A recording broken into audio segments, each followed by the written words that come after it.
पवार साहेब मार्गदर्शन करत आहेत.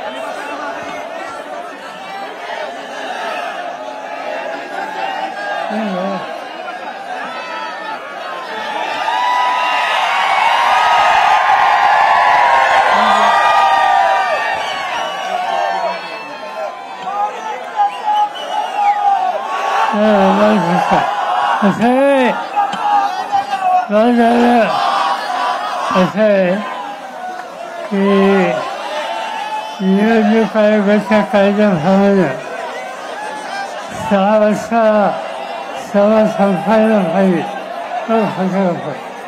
राणावस्तीचा नावलौकिक हा देशामध्ये आज देशाच्या कानाकोपऱ्यात कुठेही ना राणावस्तीचं नाव काढलं की ते नाव घेतात. कोणाचं नाव घेतात?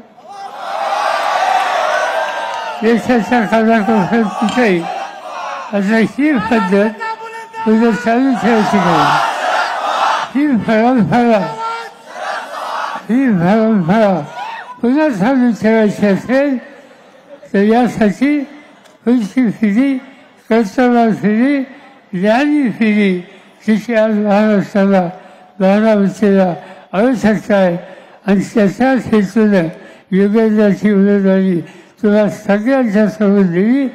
मला आग्रह तुम्हाला सगळ्यांना की मताचा विक्रम करा, मोठ्या मतांनी त्यांना विजयी करा.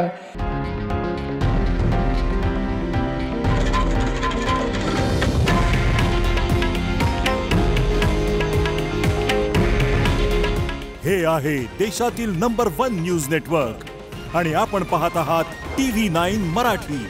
काळजी तुमची, हित महाराष्ट्राचं.